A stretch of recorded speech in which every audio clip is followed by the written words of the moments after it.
இந்தியாவுல 2 விதமான வரலாறு உண்டு. விடுதலைக்காக போராடின வரலாறு, அதுக்கு அடுத்தது சமூக நீதிக்காக போராடின வரலாறு. நாட்டினுடைய விடுதலைக்காக RSS இயக்கத்தை சேர்ந்தவர்கள் ஒருவர் கூட போராட்டத்துக்கு வரல. ஒரே ஒருத்தர் கூட கிடையாது RSSல.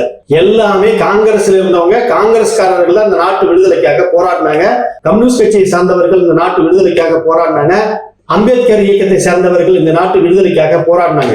ஆனா RSSல் இருந்தவர்கள் ஒருவர் கூட இந்த நாட்டு விடுதலைக்காக போராடல. எல்லாம் தேடி அலசி சல்லடை போட்டு அலசி பார்த்தாச்சு.